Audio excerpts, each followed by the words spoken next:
Ang Adventist Home, Seksyon 8, Ang Matagumpay na Pamilya. Kabanata 27, Isang Sagradong Bilog. Sanctity of the Family Circle, may isang sagradong bilog sa paligid ng bawat pamilya na dapat pangalagaan. Walang ibang may karapatan sa sagradong bilog na iyon. Ang mag-asawa ay dapat lahat sa isa't isa. Ang asawa ay dapat na walang mga lihim na itinatago mula sa kanyang asawa at ipaalam sa iba, at ang asawa ay dapat na walang mga lihim na itinatago mula sa kanyang asawa upang makisalamuha sa iba. Ang puso ng kanyang asawa ay dapat na maging libingan para sa mga kamalian ng asawang lalaki, at ang puso ng asawang lalaki ay libingan para sa mga pagkakamali ng kanyang asawa. Hindi kailanman dapat magpakasawa ang alinmang partido sa isang biro sa kapinsalaan ng damdamin ng iba. Hindi kailanman dapat magreklamo ang mag-asawa sa esport o sa anumang iba pang paraan sa isa't isa, dahil ang madalas na pagpapasya sa hanggal na ito at kung ano ang tila ganap na hindi nakakapinsalang biro ay magtatapos sa pagsubok sa isa't isa at marahil sa paghihiwalay. Ipinakita sa akin na dapat mayroong isang sagradong kalasag sa paligid ng bawat pamilya. Ang bilog ng tahanan ay dapat ituring bilang isang sagradong lugar, isang simbolo ng langit, isang salamin kung saan makikita ang ating sarili. Maaaring mayroon tayong mga kaibigan at kakilala, ngunit sa buhay tahanan hindi sila dapat makialam. Ang isang malakas na pakiramdam ng pagmamay-ari ay dapat madama, na nagbibigay ng pakiramdam ng kagaanan, katahimikan, tiwala. Ang mga dila, mga tainga, at mga mata ay dapat pabanelan, ipanalangin ng mga bumubuo sa bilog ng pamilya na pabanelan ng Diyos ang kanilang mga dila, kanilang mga tainga, kanilang mga mata, at bawat miyembro ng kanilang katawan. Kapag nakipag-ugnayan sa kasamaan, hindi kailangang madaig ng kasamaan. Ginawa ni Kristo na maging mabango ng kabutihan ang pagkatao. Gaano karaming di parangalan si Kristo at mali ang kanyang katangian sa tahanan. Ilan ang hindi nagpapakita ng pasensya, pagtitiis, pagpapatawad, at tunay na pagmamahal. Marami ang may gusto at hindi gusto at may kalayaang ipakita ang sarili nilang masamang disposisyon kaysa ihayag ang kalooban, ang mga gawa, ang katangian ni Kristo. Ang buhay ni Jesus ay puno ng kabaitan at pagmamahal. Lumalago ba tayo sa kanyang banal na kalikasan? Pagkakaisa, pag-ibig, at kapayapaan, hayaan ang mga ama at ina na gumawa ng isang time na pangako sa Diyos, na kanilang sinasabing minamahal at sinusunod, na sa pamamagitan ng kanyang biyaya ay hindi sila magkakasundo sa pagitan ng kanilang mga sarili, ngunit sa kanilang sariling buhay at ugali ay magpapakita ng espiritu na sila sana mahalin ng kanilang mga anak. Dapat mag-ingat ang mga magulang na huwag hayaang pumasok sa tahanan ang espiritu ng hindi pagkakaunawaan, sapagkat ito ay isa sa mga ahente ni Satanas upang gawin ang kanyang impresyon sa pagkatao. Kung ang mga magulang ay magsusumikap para sa pagkakaisa sa tahanan sa pamamagitan ng pagkintol ng mga alituntunin na namamahala sa buhay ni Kristo, ang hindi pagkakaunawaan ay itataboy, at ang pagkakaisa at pagmamahalan ay mananatili doon. Ang mga magulang at mga anak ay makikibahagi sa kaloob ng banal na espiritu. Alalahanin ng mag-asawa na mayroon silang sapat na pasanin upang dalhin ng hindi ginagawang kaawa-awa ang kanilang buhay sa pamamagitan ng pagpayag na pumasok ang mga pagkakaiba. Yaong mga nagbibigay ng lugar sa maliit na pagkakaiba ay nag-aanyaya kay Satanas sa kanilang tahanan. Nahuhuli ng mga bata ang diwa ng pagtatalo sa mga bagay na walang kabuluhan. Ginagawa ng masasamang ahensya ang kanilang bahagi upang gawin ang mga magulang at mga anak na hindi tapat sa Diyos. Bagamat may mga pagsubok na dumating sa buhay mag-asawa, ang mag-asawa ay dapat panatilihin ang kanilang mga kaluluwa sa pag-ibig ng Diyos. Dapat tingnan ng ama ang ina ng kanyang mga anak bilang isang karapat-dapat sa lahat ng kabaitan, lamang, at pakikiramay. Ang lihim ng pagkakaisa ng pamilya, ang sanhi ng pagkakabaha-bahagi at hindi pagkakasundo sa mga pamilya at sa simbahan ay ang paghihiwalay kay Kristo. Ang paglapit kay Kristo ay ang paglapit sa isa't isa. Ang sikreto ng tunay na pagkakaisa sa simbahan at sa pamilya ay hindi diplomasya, hindi pamamahala, hindi isang nakahihigit sa tao na pagsisikap na mapagtagumpayan ang mga paghihirap, bagamat marami itong gagawin, kundi ang pakikiisa kay Kristo. Larawan ng isang malaking bilog, mula sa gilid kung saan maraming linya ang tumatakbo sa gitna. Kung mas malapit ang mga linyang ito sa gitna, mas malapit ang mga ito sa isa't isa. Ganito ito sa buhay Kristiyano. Habang lumalapit tayo kay Kristo, mas magiging malapit tayo sa isa't isa. Ang Diyos ay niluluwalhati habang ang kanyang mga tao ay nagkakaisa sa maayos na pagkilos. Hayaang magtulungan ang bawat isa. Ang family firm ay isang sagrado, panlipunang lipunan, kung saan ang bawat miyembro ay dapat kumilos, bawat isa ay tumutulong sa isa't isa. Ang gawain ng sambahayan ay ang paglipat ng maayos, tulad ng iba't ibang bahagi ng mahusay na kinokontrol na makinarya. Dapat matanto ng bawat miyembro ng pamilya na ang isang responsibilidad ay nakasalalay sa kanya ng individual na gawin ang kanyang bahagi sa pagdaragdag sa kaginhawahan, kaayusan, at kaayusan ng pamilya. Ang isa ay hindi dapat gumana laban sa isa pa. Ang lahat ay dapat na magkaisa na makibahagi sa mabuting gawain ng paghikayat sa isa't isa. Dapat silang magpakita ng kahinahunan, pagtitiis, magsalita sa mababa, mahinahon na tono, umiiwas sa pagkalito, at ginagawa ng bawat isa ang kanyang makakaya upang mapagaan ang mga pasanin ng ina. Ang bawat miyembro ng pamilya ay dapat na maunawaan lamang ang bahagi na inaasahan niyang kumilos sa pagkakaisa sa iba. Ang lahat, mula sa batang 6 na taong gulang pataas, ay dapat na maunawaan na kinakailangan sa kanila na pasanin ang kanilang bahagi ng mga pasanin sa buhay. Isang angkop na pagpapasya, dapat akong lumago sa biyaya sa tahanan at saan man ako naroroon, upang mabigyan ng moral na kapangyarihan ang lahat ng aking mga aksyon. Sa bahay dapat kong bantayan ang aking espiritu, ang aking mga kilos, ang aking mga salita. Dapat kong bigyan ng oras ang personal na kultura, sa pagsasanay at pagtuturo sa aking sarili sa tamang mga prinsipyo. Dapat akong maging halimbawa sa iba. Dapat kong pagnilayan ang salita ng Diyos gabi at araw at dalhin ito sa aking praktikal na buhay. Ang tibak ng espiritu, na salita ng Diyos, ang tanging tibak na ligtas kong magagamit. Kabanata 28, ang unang paaralan ng bata. Ang orihinal na plano ng Diyos para sa edukasyon, ang sistema ng edukasyon na itinatag sa Eden ay nakasentro sa pamilya.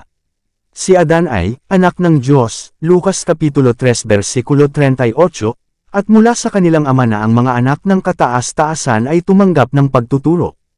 Ang kanila, sa totoong kahulugan, ay isang paaralan ng pamilya. Sa banal na plano ng edukasyon na inangkop sa kalagayan ng tao pagkatapos ng pagkahulog, si Kristo ay tumatayo bilang kinatawan ng Ama, ang nag-uugnay sa pagitan ng Diyos at ng tao, siya ang dakilang guro ng sangkatauhan. At itinalaga niya na ang mga lalaki at babae ay dapat na kanyang mga kinatawan. Ang pamilya ay ang paaralan, at ang mga magulang ang mga guro. Ang edukasyong nakasentro sa pamilya ay yaong namayani noong panahon ng mga patriarka. Para sa mga paaralang naitatag sa gayon, ang Diyos ay naglaan ng mga kondisyong pinakakanais-nais para sa pag-unlad ng pagkatao. Ang mga tao na nasa ilalim ng kanyang pamamahala ay itinuloy pa rin ang plano ng buhay na kanyang itinakda sa simula.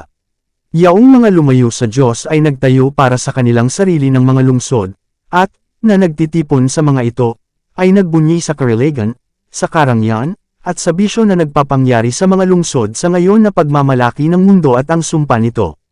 Ngunit ang mga taong nanghahawakan ng mahigpit sa mga simulain ng buhay ng Diyos ay nanirahan sa mga parang at burol.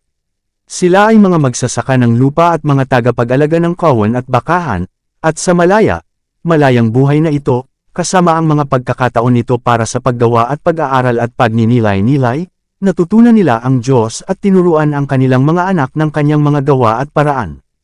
Ito ang paraan ng edukasyon na nais ng Diyos na itatag sa Israel.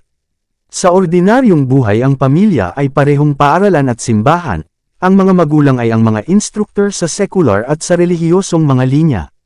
Ang Family Circle A School, sa kanyang karunungan ay itinakda ng Panginoon na ang pamilya ang magiging pinakadakila sa lahat ng ahensyang pang-edukasyon.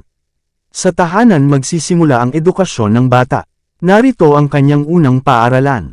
Dito, kasama ang kanyang mga magulang bilang mga tagapagturo, dapat niyang matutunan ang mga aral na gagabay sa kanya sa buong buhay, mga aral ng paggalang, pagsunod, pagpipitagan, pagpipigil sa sarili.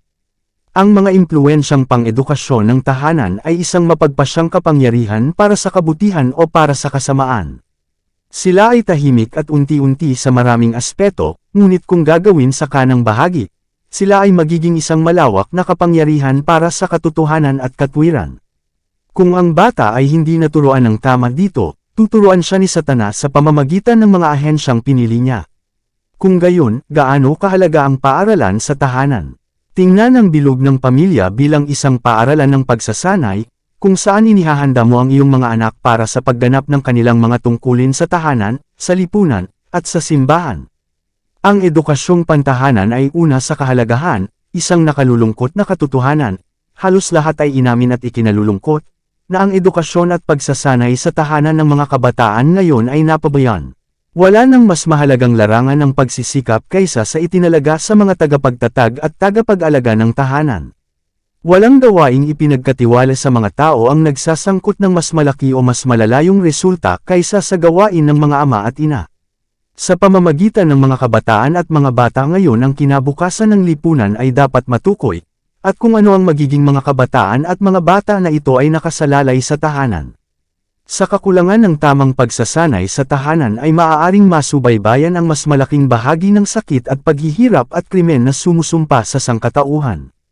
Kung ang buhay tahanan ay dalisay at totoo, kung ang mga anak na umalis mula sa pangangalaga nito ay handa na tugunan ang mga responsibilidad at panganib sa buhay, napakalaking pagbabago ang makikita sa mundo.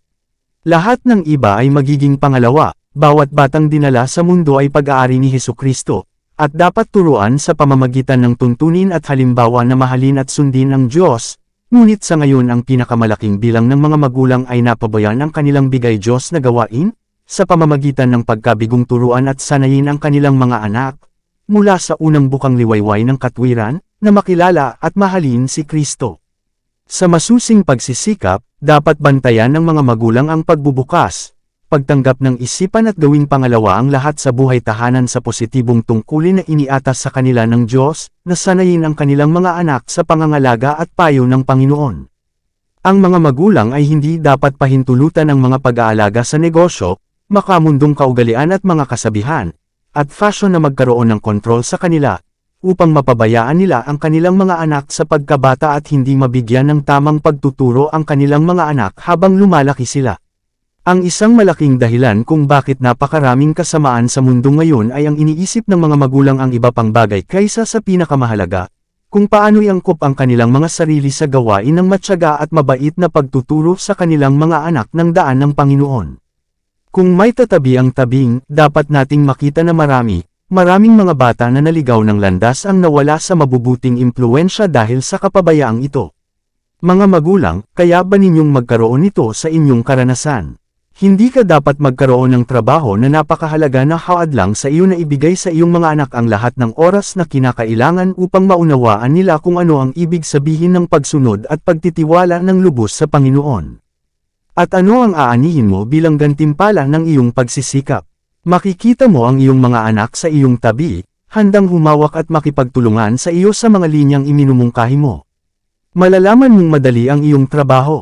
Mga ahente ng pagtuturo ng Diyos sa paaralan ng tahanan, dapat ituring ng mga magulang sa isang espesyal na kahulugan ang kanilang sarili bilang mga kinatawan ng Diyos upang turuan ang kanilang mga anak, tulad ng ginawa ni Abraham, na panatilihin ang daan ng Panginoon.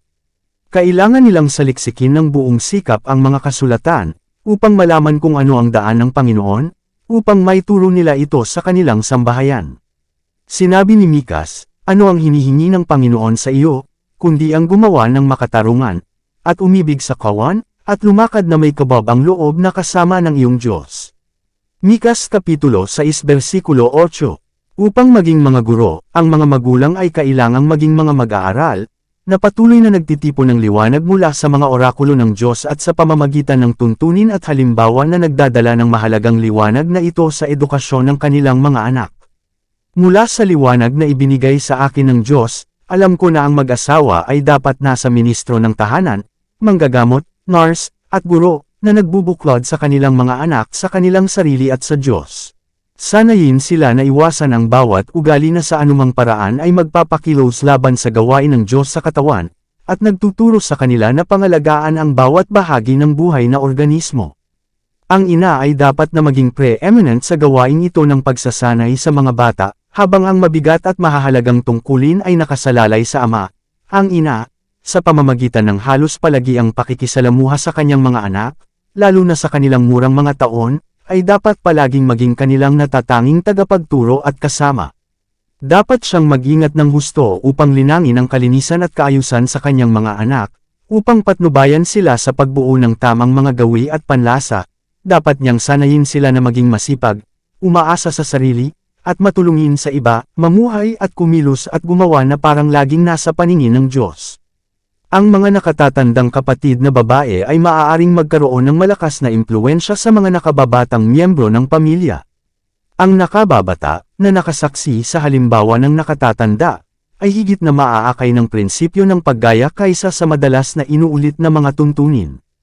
Ang panganay na anak na babae ay dapat na madama na isang Kristiyanong tungkulin na iniatang sa kanya na tulungan ang ina sa pagpasan ng kanyang maraming mapagpahirap na pasanin. Ang mga magulang ay dapat na nasa bahay.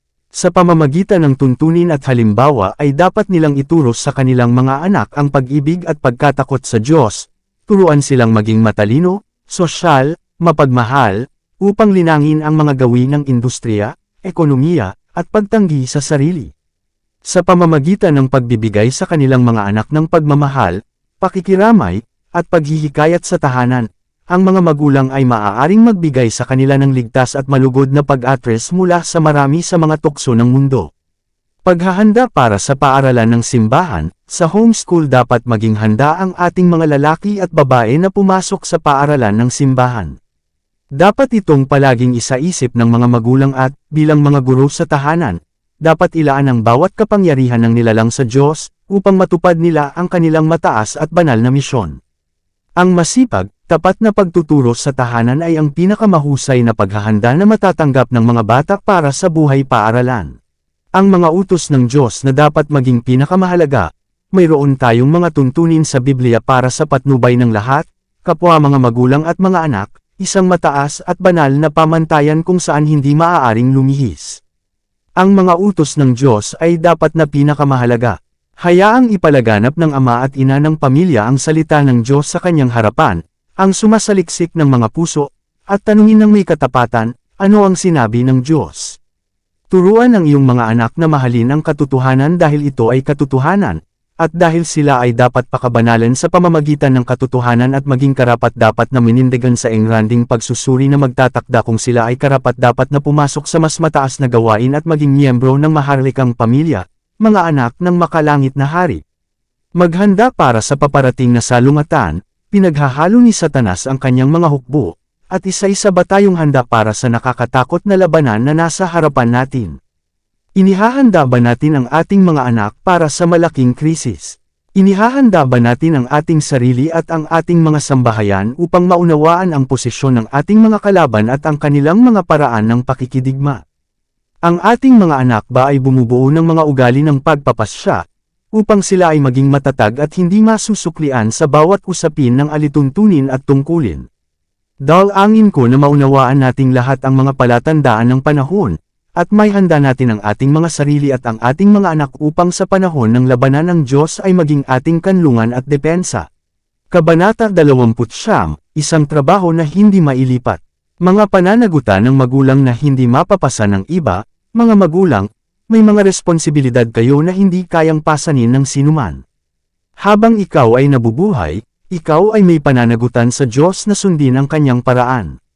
Ang mga magulang na ginagawang gabay nila ang salita ng Diyos, at natatanto kung gaano umaasa ang kanilang mga anak sa kanila para sa mga karakter na kanilang nabuo, ay magpapakita ng isang halimbawa na magiging ligtas para sa kanilang mga anak na sundin. Ang mga ama at ina ay may pananagutan sa kalusugan, sa konstitusyon, sa pag-unlad ng pagkatao ng kanilang mga anak. Walang sino man ang dapat na iwanang tumingin sa gawaing ito. Sa pagiging mga magulang ng mga anak, nakasalalay sa iyo na makipagtulungan sa Panginoon sa pagtuturo sa kanila ng mga mahuhusay na prinsipyo. Nakalulungkot na maraming mga magulang ang tinalikuran ang kanilang bigay Diyos na responsibilidad sa kanilang mga anak, at handang pasanin ito ng mga estranghero para sa kanila.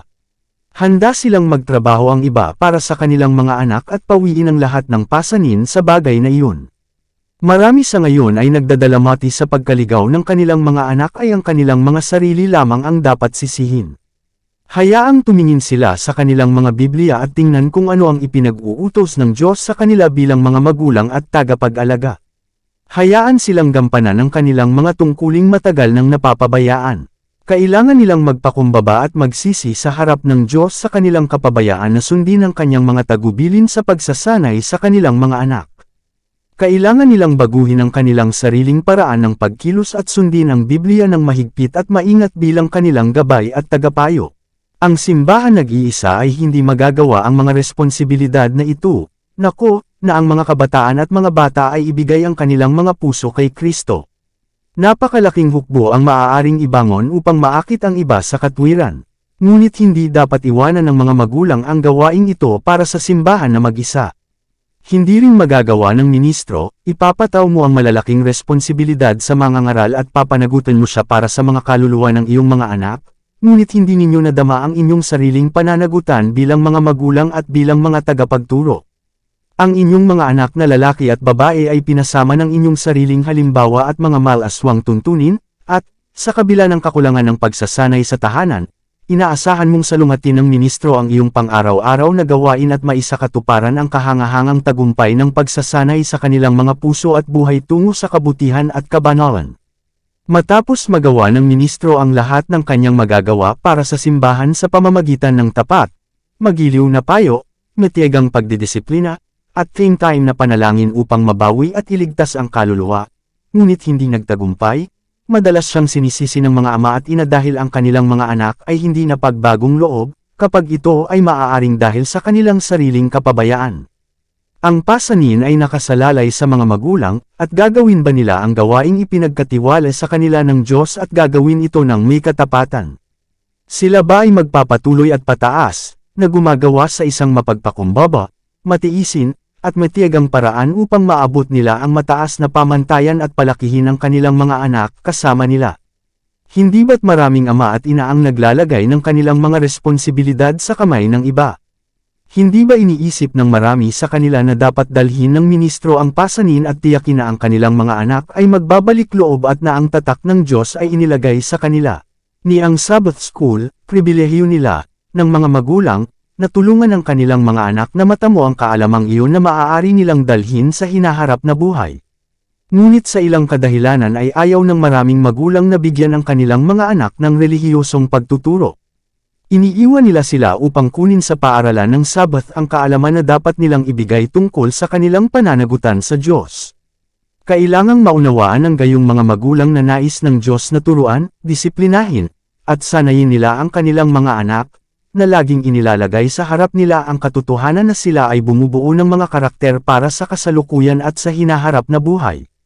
Huwag umasa sa mga guro ng paaralan ng Sabbath na gawin ang iyong gawain ng pagsasanay sa iyong mga anak sa paraan na dapat nilang lakaran. Ang paaralan ng Sabbath ay isang malaking pagpapala, maaaring makatulong ito sa iyong trabaho, ngunit hinding-hindi nito mapapalitan ang iyong lugar. Ibinigay ng Diyos sa lahat ng ama at ina ang responsibilidad na dalhin ang kanilang mga anak kay Jesus, turuan sila kung paano manalangin at maniwala sa salita ng Diyos.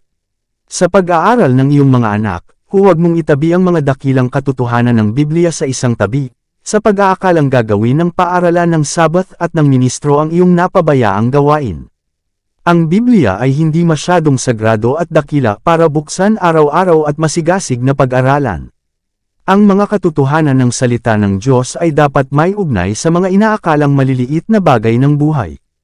Kung isa sa alang-alang ng tama, sila ay magpapatingkad sa karaniwang buhay, na nagbibigay ng mga motibo para sa pagsunod at mga prinsipyo para sa pagbuo ng isang tamang karakter. Kabanata 30, Pagsasama-sama ng Pamilya. Mga magulang na maging makilala sa mga anak.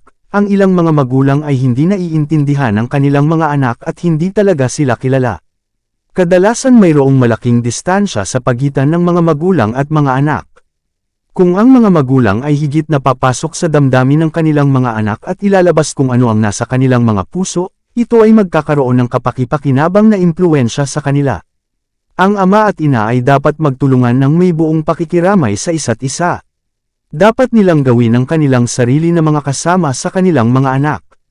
Dapat pag-aralan ng mga magulang ang pinakamahusay at pinakamatagumpay na paraan ng pagtatamo ng pagmamahal at pagtitiwala ng kanilang mga anak, upang maakay nila sila sa tamang landas.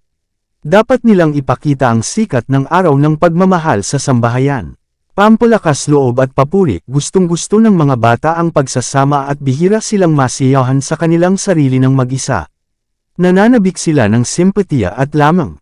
Ang tinatamasa nila ay inaakala nilang magpapasaya rin sa ina, at natural sa kanila na pumunta sa kanya kasama ang kanilang maliliit na kagalakan at kalungkutan. Hindi dapat sakta ng ina ang kanilang mga sensitibong puso sa pamamagitan ng pagtrato ng walang pakialam sa mga bagay na, kahit na maliit sa kanya, ay napakahalaga sa kanila. Ang kanyang simpatiya at pagsang-ayon ay mahalaga. Ang isang pagsang-ayon na tingin, isang salita ng pampatibay loob o papuri, ay magiging tulad ng sikat ng araw sa kanilang mga puso, na kadalasang nagpapasaya sa buong araw. Mga magulang na magiging tiwala ng anak, dapat hikayatin ng mga magulang ang kanilang mga anak na magtiwala sa kanila at alisin sa kanila ang kanilang mga dalamhati sa puso, ang kanilang mga pang-araw-araw na inis at pagsubok. Mabait na turuan sila at itali sila sa inyong mga puso. Ito ay isang kritikal na oras para sa mga bata. Ang mga impluwensya ay itatapon sa paligid nila upang alisin sila sa iyo na dapat mong kontrahin. Turuan silang gawin kang tiwala nila. Hayaang ibulong nila sa iyong tainga ang kanilang mga pagsubok at kagalakan. Ang mga bata ay maliligtas sa maraming kasamaan kung mas magiging pamilyar sila sa kanilang mga magulang. Dapat hikayatin ng mga magulang sa kanilang mga anak ang isang disposisyon na maging bukas at tapat sa kanila, na lumapit sa kanila kasama ang kanilang mga paghihirap at, kapag sila ay nalilito sa kung anong landasin ang tama, na ay latag ang bagay na tulad ng kanilang pagtingin dito sa harap ng mga magulang at magtanong, kanilang payo. Sino ang napakahusay na kinakalkula upang makita at ituro ang kanilang mga panganib bilang makadiyos na mga magulang? Sino ang makakaunawa sa kakaibang ugali ng kanilang sariling mga anak pati na rin sila? Ang ina na nagmamasid sa bawat pagliko ng isip mula sa pagkabata, at sa gayon ay pamilyar sa likas na disposisyon, ay pinakamahusay na nakahanda upang payuhan ang kanyang mga anak. Sino ang makakapagsabi rin kung anong mga katangian ng karakter ang dapat suriin at pigilan bilang ina, tinutulungan ng ama? Walang oras, sabi ng ama, wala akong oras upang ibigay ang pagsasanay ng aking mga anak, walang oras para sa sosyal at domestic na kasiyahan. Kung gayon hindi mo dapat kinuha sa iyong sarili ang responsibilidad ng isang pamilya.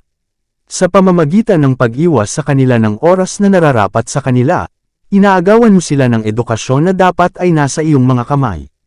Kung mayroon kang mga anak, mayroon kang gawaing dapat gawin, sa pagkakaisa sa ina, sa pagbuo ng kanilang mga karakter. Ito ang sigaw ng maraming ina, wala akong panahon para makasama ang aking mga anak. Kung gayon para kay Kristo ay gumugol ng mas kaunting oras sa iyong pananamit. Pabayaan kung nais mong palamutihan ang iyong kasuotan. Kapabayaan na tumanggap at tumawag. Kapabayaan na magluto ng walang katapusang sari-saring pagkain. Ngunit huwag mong pababayaan ang iyong mga anak. Ano ang ipa sa trigo? Hayaang walang makagambala sa pagitan mo at ng pinakamahusay na interes ng iyong mga anak. Palibhasa'y nabibigatan sa maraming pagmamalasakit, kung minsan ay nadarama ng mga ina na hindi sila maaaring maglaan ng panahon ng matyagang turuan ang kanilang mga anak at bigyan sila ng pagmamahal at pakikiramay. Ngunit dapat nilang tandaan na kung ang mga anak ay hindi makatagpo sa kanilang mga magulang at sa kanilang tahanan ng makakatugon sa kanilang pagnanais para sa pakikiramay at pagsasama, sila ay titingin sa iba pang mga mapagkukunan, kung saan ang isip at pagkatao ay maaaring nasa panganib.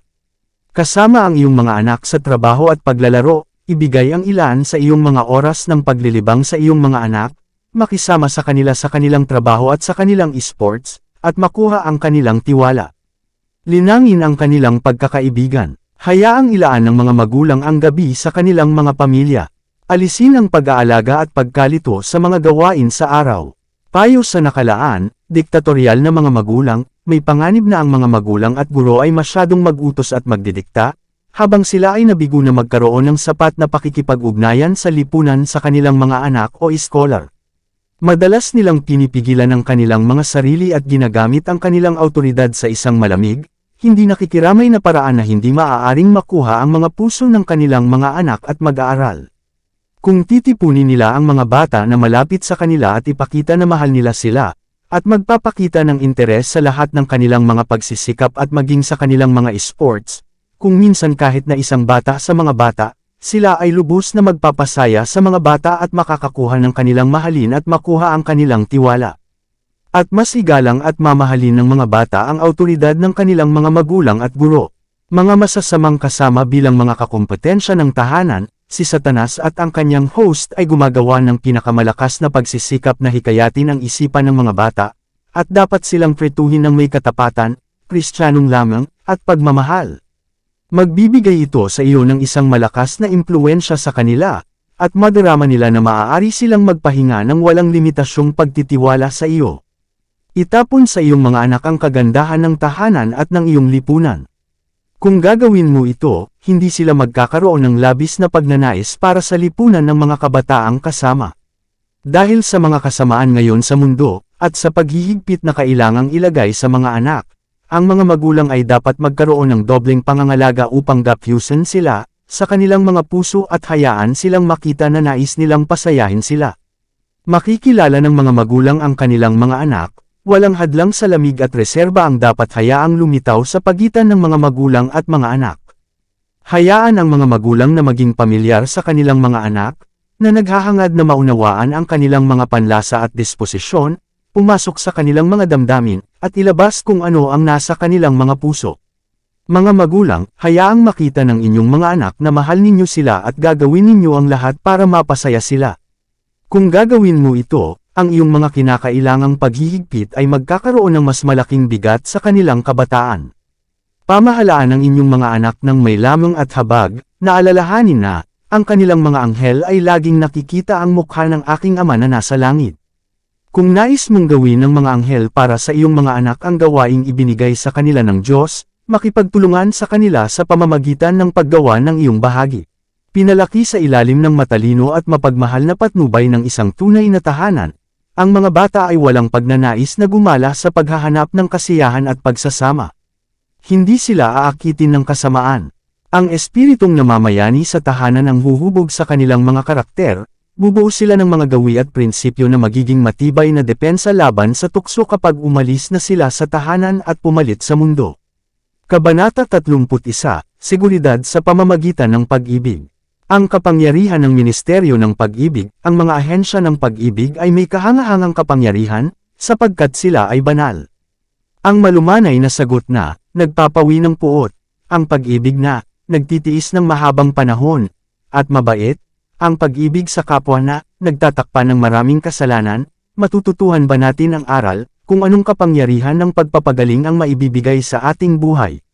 Paanong mababago ang buhay at ang lupa ay magiging isang napakahawig at patikim ng langit? Ang mahahalagang aral na ito ay maaaring itinuro ng napakasimple upang maunawaan kahit ng maliliit na bata. Ang puso ng bata ay malambot at madaling humanga, at kapag tayo na mas matanda ay naging, tulad ng maliliit na bata, kapag nalaman natin ang pagiging simple at kahinahunan at magiliw na pagmamahal ng tagapagligtas, hindi tayo mahihirapang hipiuan ang puso ng maliliit at ituro sa kanila ang ministeryo ng pag-ibig sa pagpapagaling. Mula sa makamundong pananaw, ang pera ay kapangyarihan, ngunit mula sa pananaw ng Kristiyano, ang pag-ibig ay kapangyarihan. Ang intelektual at espiritual na lakas ay kasangkot sa prinsipyong ito. Ang dalisay na pag-ibig ay may espesyal na bisa sa paggawa ng mabuti, at walang magagawa kundi mabuti. Pinipigilan nito ang hindi pagkakasundo at paghihirap at nagdudulot ng tunay na kaligayahan. Ang kayamanan ay kadalasang isang impluwensya upang sirain at sirain, malakas ang puwersa na gumawa ng pananakit, ngunit ang katotohanan at kabutihan ay mga katangian ng dalisay na pag-ibig. Ang pag-ibig ay isang halaman na dapat mapangalagaan, ang tahanan ay ang maging sentro ng pinakadalisay at pinakamataas na pagmamahal. Ang kapayapaan, pagkakasundo, pagmamahal, at kaligayahan ay dapat na matigang pahalagahan araw-araw, hanggang sa ang mahahalagang bagay na ito ay manatili sa puso ng mga bumubuo ng pamilya. Ang halaman ng pag-ibig ay dapat na maingat na pakainin, kung hindi, ito ay mamamatay. Ang bawat mabuting alituntunin ay dapat pahalagahan kung nais natin itong umunlad sa kaluluwa. Yaong itinatanim ni Satanas sa puso, inggit, paninibugho, masamang pag-iisip, pagsasalita ng masama, kawalan ng pasensya, pagtatangi, pagkamakasarili, kasakiman, at kawalang kabuluhan, ay dapat na bunutin. Kung ang mga masasamang bagay na ito ay hahayaang manatili sa kaluluwa, sila ay magbubunga kung saan marami ang madudumihan. O, gaano karami ang naglilinang ng mga makamandag na halaman na pumapatay sa mga mahalagang bunga ng pag-ibig at nagpaparumi sa kaluluwa. Alalahanin ang iyong sariling kabataan, huwag frituhin ang iyong mga anak ng mahigpit, kalimutan ang sarili mong pagkabata at kalimutan na sila ay mga bata lamang. Huwag asahan na sila ay perpekto o subukang gawin silang lalaki at babae sa kanilang mga kilos ng sabay-sabay. Sa paggawa nito, isasara mo ang pinto ng pagpasok na maaaring mayroon ka sa kanila at itutulak sila na magbukas ng pinto para sa nakapipinsalang mga impluensya, para lasonin ng iba ang kanilang murang isipan bago ka magising sa kanilang panganib. Hindi dapat kalimutan ng mga magulang ang kanilang mga taon ng pagkabata, kung gaano nila hinanggad ang pakikiramay at pagmamahal, at kung gaano kalungkot ang kanilang nadama kapag sinisiraan at galit na galit. Dapat silang maging bata muli sa kanilang mga damdamin, at ibaba ang kanilang isip upang maunawaan ang mga pangangailangan ng kanilang mga anak. Kailangan nila ng malumanay, nakapagpapatibay na mga salita. Napakadali para sa mga ina na magsalita ng mga salita ng kabaitan at pagmamahal na magpapadala ng sinag ng araw sa puso ng maliliit na bata, na nagiging dahilan upang makalimutan nila ang kanilang mga problema. Mga magulang, bigyan ang iyong mga anak ng pagmamahal, pag-ibig sa pagkabata, pag-ibig sa pagkabata, pag-ibig sa kabataan. Huwag bigyan sila ng pagsimangot, ngunit panatilihin ang isang maaraw na mukha. Panatilihin ang mga bata sa isang maaraw na atmosfera. Ang maliliit na bata ay dapat na maingat na pinapaginhawa kapag nasa problema. Ang mga bata sa pagitan ng pagkabata at pagkalalaki at pagkababae ay hindi karaniwang natatanggap ang atensyon na dapat ay mayroon sila. Kailangan ng mga ina na gagabay sa kanilang mga anak na ituring nila ang kanilang sarili bilang bahagi ng pamilya. Hayaang makipag-usap ang ina sa kanyang mga anak tungkol sa kanilang mga pag-asa at kanilang mga kalituhan. Hayaan ang mga magulang na tandaan na ang kanilang mga anak ay dapat alagaan kaysa sa mga estranghero. Dapat silang panatilihin sa isang maaraw na kapaligiran, sa ilalim ng patnubay ng ina. Tulungan ang iyong mga anak na magkaroon ng mga tagumpay. Palibutan sila ng kapaligiran ng pagmamahal. Sa gayon ay masusupol mo ang kanilang matigas na disposisyon. Kapag kailangan ng mga anak ang pagmamahal sa halip na pagkain, maraming ina ang kaiyahiyang pinababayaan ang kanilang mga anak upang magkaroon sila ng panahon upang bordahan ang damit o maglagay ng di kinakailangang paggugupit sa maliliit na kasuotan ng kanilang mga anak. Kapag ang mga bata ay pagod na at talagang nangangailangan ng kanilang pangangalaga, sila ay napapabayaan o binibigyan ng makakain.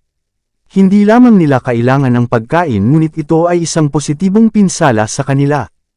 Ang kailangan nila ay ang nakapapawi na yakap ng ina. Ang bawat ina ay dapat magkaroon ng panahon upang bigyan ang kanyang mga anak ng maliliit na pagmamahal na ito na napakahalaga sa panahon ng kamusmusan at pagkabata. Sa ganitong paraan mabibigkis ng ina ang mga puso at kaligayahan ng mga anak sa kanyang sarili. Siya ay para sa kanila kung ano ang Diyos sa atin. Makatwirang pagnanais na masiyahan, dapat mong itanim sa iyong mga anak ang katotohanang mahal mo sila, na ikaw ay nagpapagal para sa kanilang kapakanan, na ang kanilang kaligayahan ay mahal sa iyo, at na kayo ay nagplano na gawin lamang ang para sa kanilang ikabubuti. Dapat mong bigyang kasiyahan ang kanilang maliit na kagustuhan sa tuwing magagawa mo ito ng makatwiran. Huwag kailanman kumilos mula sa salpok sa pamamahala sa mga bata. Hayaang maghalo ang awtoridad at pagmamahal. Pahalagahan at linangin ang lahat ng mabuti at kaibig-ibig, at akayin sila sa pagnanais ng mas mataas na kabutihan sa pamamagitan ng paghahayag kay Kristo sa kanila. Habang itinatanggi mo sa kanila ang mga bagay na makakasakit sa kanila, hayaan mong makita nila na mahal mo sila at gusto mo silang pasayahin. Kung mas hindi sila kaibig-ibig, mas malaking sakit ang dapat mong gawin upang ipakita ang iyong pagmamahal para sa kanila. Kapag may kumpiyansa ang bata na gusto mo siyang pasayahin, wawasak ng pag-ibig ang bawat hadlang. Ito ang prinsipyo ng pakikitungo ng tagapagligtas sa tao, ito ang prinsipyong dapat dalhin sa simbahan. Dapat ipahayag ang pag-ibig, sa maraming pamilya ay may malaking kakulangan sa pagpapahayag ng pagmamahal sa isa't isa. Bagaman hindi kailangan ng sentimentalismo, kailangan ang pagpapahayag ng pagmamahal at lamang sa malinis, dalisay, at marangal na paraan. Marami ang ganap na naglilinang ng katigasan ng puso at sa salita at pagkilos ay inilalantad ang malasatanas na bahagi ng pagkatao. Ang magiliw na pagmamahalan ay dapat na ingatan sa pagitan ng mag-asawa, mga magulang at mga anak, mga kapatid na lalaki at babae. Dapat suriin ang bawat padalos-dalos na salita, at hindi dapat magkaroon ng kahit na hitsura ng kawalan ng pagmamahal sa isa't isa. Tungkulin ng bawat isa sa pamilya na maging kaaya-aya, magsalita ng mabait. Linangin ang lamang, pagmamahal, at pag-ibig na nagpapakita sa kaunting kagandahang loob, sa pananalita, sa maalalahaning atensyon. Ang pinakamahusay na paraan upang turuan ang mga anak na igalang ang kanilang ama at ina ay ang bigyan sila ng pagkakataon na makita ang ama na nag-aalok ng mabait na atensyon sa ina at ang ina na nagbibigay ng paggalang at paggalang sa ama. Sa pamamagitan ng pagmamasid sa pag-ibig sa kanilang mga magulang na ang mga anak ay inaakay na sundin ang ikalimang utos at sundin ang utos. Mga anak, sundin ninyo ang inyong mga magulang sa Panginoon, sapagkat ito ang tama. Ang pag-ibig ni Jesus na may sasalamin sa mga magulang, kapag natamo ng ina ang tiwala ng kanyang mga anak at tinuruan silang mahalin at sundin siya, binigyan niya sila ng unang aral sa buhay Kristiyano. Dapat nilang mahalin at magtiwala at sundin ang kanilang tagapagligtas tulad ng pagmamahal at pagtitiwala at pagsunod nila sa kanilang mga magulang. Ang pag-ibig na sa tapat na pangangalaga at tamang pagsasanay na ipinakikita ng magulang para sa anak ay malabong sumasalamin sa pagmamahal ni Jesus para sa kanyang tapat na mga tao. Kabanata 32, Abalahin ang hardin ng puso. Ang mga magulang bilang mga hardinero, ipinagkatiwala ng Panginoon sa mga magulang ang isang solemn na, sagradong gawain. Dapat nilang linangin ng mabuti ang lupa ng puso. Sa gayon sila ay maaaring maging manggagawang kasama ng Diyos. Inaasahan niyang babantayan at alagaan nilang mabuti ang hardin ng mga puso ng kanilang mga anak. Sila ay dapat maghasik ng mabuting binhi, magtanggol ng bawat masamang damo. Bawat depekto sa pagkatao, bawat kamalian sa disposisyon, ay kailangang putulin, dahil kung hahayaang manatili, ang mga ito ay makakasira sa kagandahan ng pagkatao. Mga magulang, ang inyong sariling tahanan ang unang larangan kung saan kayo tinawag para magtrabaho. Ang mga mahahalagang halaman sa hardin ng bahay ay nangangailangan ng iyong unang pangangalaga. Sa iyo ay itinalaga na bantayan ang mga kaluluwa bilang sila na dapat magbigay ng pananagutan. Maingat na isaalang-alang ang iyong trabaho, ang kalikasan nito, ang dala nito, at ang mga resulta nito. Mayroon ka sa harap ng iyong sariling pintuan ng isang maliit na kapirasong lupa na aalagaan, at pananagutan ka ng Diyos sa gawaing ito na kanyang iniwan sa iyong mga kamay. Pag-aalaga sa hardin, ang nangingibabaw na impluwensya sa mundo ay pahintulutan ng mga kabataan na sundin ang natural na pagliko ng kanilang sariling isipan. At kung napakaligaw sa kabataan, sinasabi ng mga magulang na darating sila kaagad pagkatapos ng ilang sandali at, kapag 16 o 18 taong gulang, ay mga tuwiran para sa kanilang sarili at iiwan ang kanilang mga maling gawi at sa wakas ay magiging kapaki-pakinabang na mga lalaki at babae. Anong pagkakamali? Sa loob ng maraming taon ay pinahihintulutan nila ang isang kaaway na maghasik ng halamanan ng puso, sila ay dumaranas ng maling mga prinsipyo na lumago, at sa maraming pagkakataon ang lahat ng paggawa pagkatapos na iginawad sa lupang iyon ay walang pakinabang. Ang ilang mga magulang ay nagdusa sa kanilang mga anak na bumuo ng maling mga gawi, na ang mga marka nito ay makikita sa buong buhay. Nasa mga magulang ang kasalanang ito. Ang mga batang ito ay maaaring magpahayag na sila ay mga Kristiyano, gayon may walang natatanging gawa ng biyaya sa puso at isang mesensi ng pagbabago sa buhay. Ang kanilang mga nakaraang gawi ay makikita sa lahat ng kanilang karanasan, at sila ay magpapakita lamang ng katangian na pinahintulutan ng kanilang mga magulang na mabuo. Ang mga kabataan ay hindi dapat pahintulutang matuto ng mabuti at masama ng walang pinipili, na may ideya na sa hinaharap ang kabutihan ay mangingibabaw at ang kasamaan ay mawawalan ng impluwensya. Ang kasamaan ay lalago ng mas mabilis kaysa sa mabuti. Posibleng matapos ang maraming taon ay mapuksa na ang kasamaang natutunan nila, ngunit sino ang magbabakasakali nito? Maikli lang ang oras. Mas madali at mas ligtas na maghasik ng malinis, mabuting binhi sa puso ng iyong mga anak kaysa sa pagbunot ng mga damo pagkatapos. Ang mga impresyon na ginawa sa isip ng mga kabataan ay mahirap tanggalin. Gaano kahalaga, kung gayon, na ang mga impresyong ito ay nasa tamang uri, na ang nababanat na mga kakayahan ng kabataan ay nabaluktot sa tamang direksyon.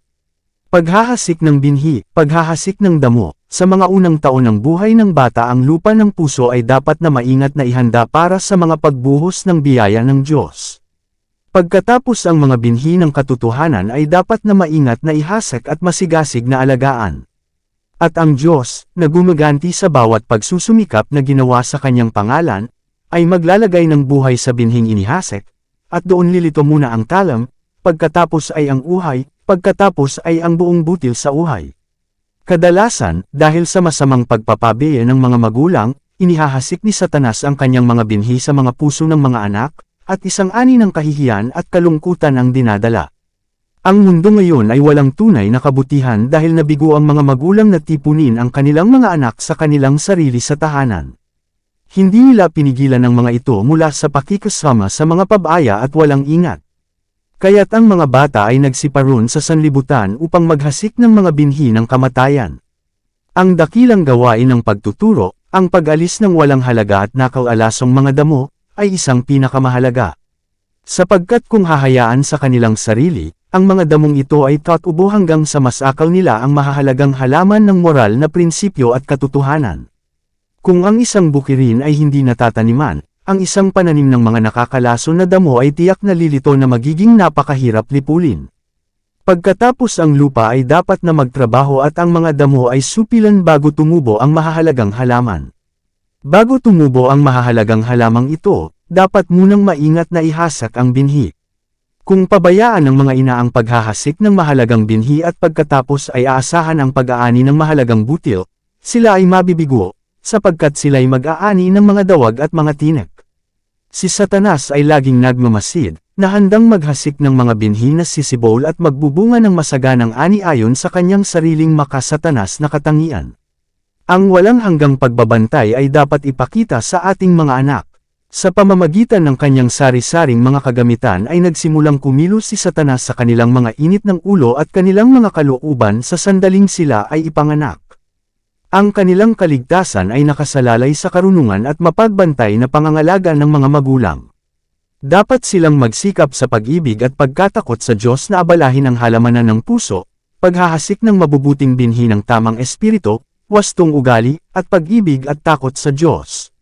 Paglalahad ng likas na kagandahan, ang mga magulang at guro ay dapat na masigasig na hanapin ang karunungan na iyon na laging handang ibigay ni Jesus, sapagkat sila ay nakikitungo sa pag-iisip ng tao sa pinakakawili-wili at kahangahangang panahon ng kanilang pag-unlad.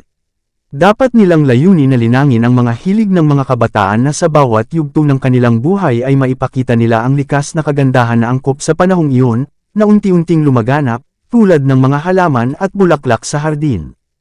Kabanata 33, Mga pangako ng banal na patnubay. Napakatamis ng kamalayan ng isang banal na kaibigan, ang iyong mahabagin na manunubos ay nagmamalasakit sa iyo ng may pagmamahal at pakikiramay, handang makinig sa iyong mga panalangin at magbigay sa iyo ng tulong na kailangan mo. Alam niya ang mga pasanin ng puso ng bawat ina at matalik niyang kaibigan sa bawat kagipitan. Ang kanyang walang hanggang mga bisig ay umaalalay sa may takot sa Diyos, tapat na ina. Noong narito sa lupa, siya ay may isang ina na nakipaglaban sa kahirapan, na mayroong maraming pagkabalisa at kalituhan, at siya ay nakikiramay sa bawat Kristiyanong ina sa kanyang mga alalahanin at pagkabalisa. Ang tagapagligtas na iyon na naglakbay ng mahabang panahon para sa layuning mapawi ang nag-aalalang puso ng isang babae na ang anak na babae ay sinapian ng masamang espiritu ay direngjin ang mga panalangin ng ina at pagpapalain ang kanyang mga anak. Siya na nagbalik sa balo ng kanyang kaisa-isang anak na lalaki habang dinadala siya sa libing ay naantig ngayon sa paghihirap ng naulilang ina. Siya na umiyak ng luha ng pakikiramay sa libingan ni Lazarus at ibinalik kay Marta at Maria ang kanilang inilibing na kapatid, na nagpatawad kay Maria Magdalena, na nakaalala sa kanyang ina noong siya ay nakabitin sa matinding paghihirap sa krus, na nagpakita sa mga umiiyak na babae at ginawa silang kanyang mga mensahero upang ipalaganap ang unang masayang balita ng isang nabuhay na mag-uli na tagapagligtas. Siya ang matalik na kaibigan ng babae ngayon at handang tumulong sa kanya sa lahat ng relasyon sa buhay. Walang trabaho ang makakapantay sa Kristiyanong ina. Isinasagawa niya ang kanyang gawain ng may katinuan kung ano ang pagpapalaki sa kanyang mga anak sa pangangalaga at pagpapayo ng Panginoon. Gaano kadalas niya mararamdaman ang bigat ng kanyang pasanin na mas mabigat kaysa sa kanyang kaya, at pagkatapos ay napakahalaga ng pribilehiyong dalhin ang lahat ng ito sa kanyang nakikiramay na tagapagligtas sa panalangin. Maaaring ailay niya ang kanyang pasanin sa kanyang paanan at makatagpo sa kanyang presensya ng lakas na magpapalakas sa kanya at magbibigay sa kanya ng kagalakan, pag-asa, tapang, at karunungan sa pinakamahirap na oras. Kay matamis sa inaalaga ang ina ang kamalayan ng gayong kaibigan sa lahat ng kanyang paghihirap. Kung ang mga ina ay pupunta kay Kristo ng mas madalas at lubos na magtitiwala sa kanya, ang kanilang mga pasanin ay magiging mas madali, at sila ay makakahanap ng kapahingahan sa kanilang mga kaluluwa. Dinirinig ng Diyos ng langit ang iyong mga panalangin, hindi mo maaaring palakihin ang iyong mga anak ng walang banal na tulong, sapagkat ang makasalanang kalikasan ni Adan ay laging nagsusumikap para sa karunungan. Ang puso ay dapat na handa para sa mga alituntunin ng katotohanan, upang sila ay magugat sa kaluluwa at makahanap ng pagkain sa buhay. Maaaring maunawaan ng mga magulang na kapag sinusunod nila ang mga tagubilin ng Diyos sa pagsasanay sa kanilang mga anak, tatanggap sila ng tulong mula sa itaas. Tumatanggap sila ng maraming benepisyo, sapagkat habang nagtuturo sila, natututo sila. Makakamit ng kanilang mga anak ang mga tagumpay sa pamamagitan ng kaalaman na kanilang natamo sa pagsunod sa daan ng Panginoon. Nagagawa nilang madaig ang likas at namamana na hilig sa kasamaan. Mga magulang, nagtatrabaho ba kayo ng walang tigil na enerhiya sa ngalan ng inyong mga anak? Minamarkahan ng Diyos ng langit ang iyong pagmamalasakit, ang iyong time na gawain, ang iyong patuloy na pagbabantay. Naririnig niya ang iyong mga panalangin. Sanayin ng may pasensya at lamang ang iyong mga anak para sa Panginoon. Ang buong langit ay interesado sa iyong gawain.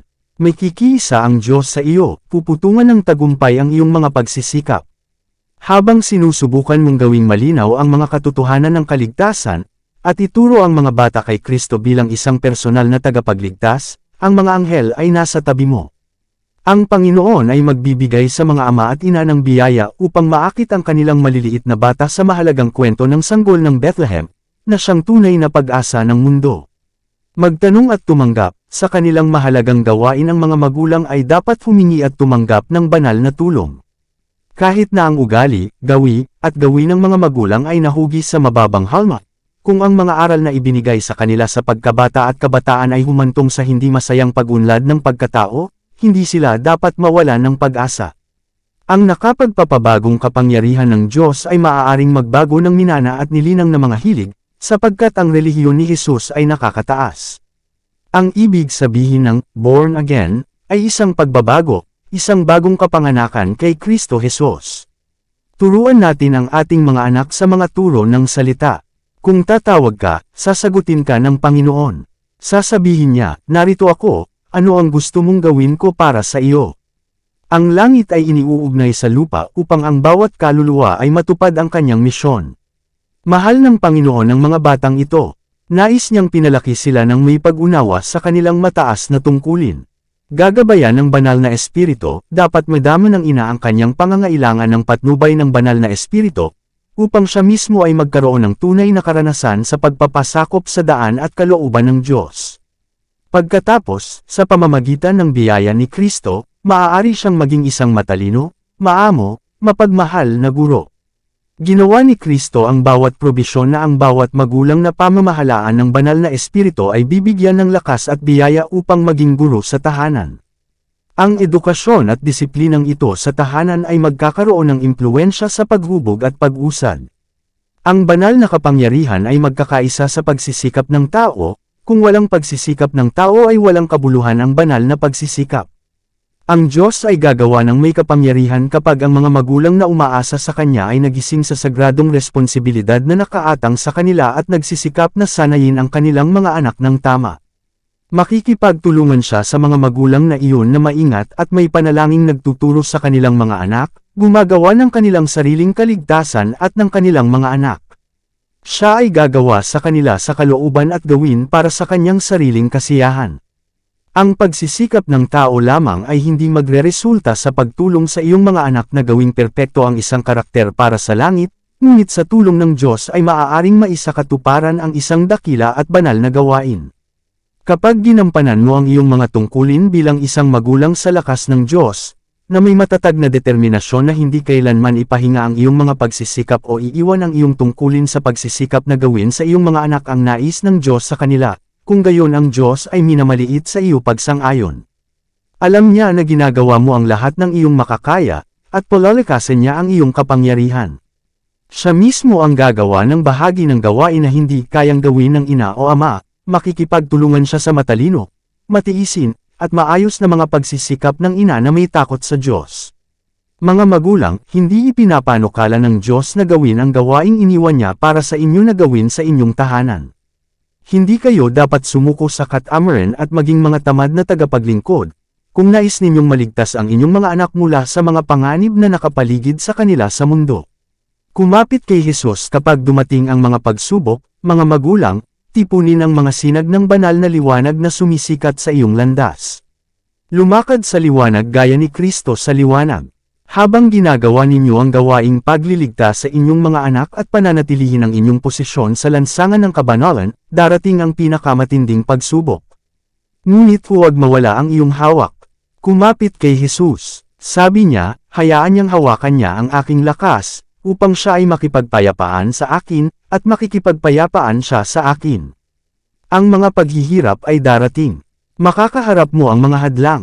Tumingin palagi kay Jesus. Kapag may emergency, magtanong, Panginoon, ano ang gagawin ko ngayon? Habang mas mahirap ang labanan, mas kailangan ng kanilang, mga magulang, ng tulong mula sa kanilang Ama sa Langit, at mas magiging marka ang tagumpay na matatamo. Pagkatapos ay magtrabaho ng may pananampalataya, matyaga, may pagmamahal, bilang tapat na mga katiwala ng sari-saring biyaya ni Kristo, dapat gawin ng mga magulang ang kanilang itinakdang gawain. Inaasahan sa kanila na sila ay matatagpo ang tapat. Lahat ay dapat gawin sa pananampalataya. Patuloy silang dapat manalangin na ang Diyos ay magkaloob ng kanyang biyaya sa kanilang mga anak. Kailanman ay hindi sila dapat mapagod, maiinip, o mabalisa sa kanilang trabaho. Dapat silang kumapit ng malapit sa kanilang mga anak at sa Diyos. Kung ang mga magulang ay gumagawa ng may pagtitiis at pagmamahal, same time na nagsisikap na tulungan ang kanilang mga anak na maabot ang pinakamataas na pamantayan ng kadalisayan at kahinhinan, sila ay magtatagumpay. Dito nagtatapos ang seksyon 8, Kabanata 27 hanggang Kabanata 33. Para updated ka sa susunod na seksyon ay huwag kalimutang mag-like at mag-subscribe at mag-follow sa ating channel Renilab TV. Maraming salamat po.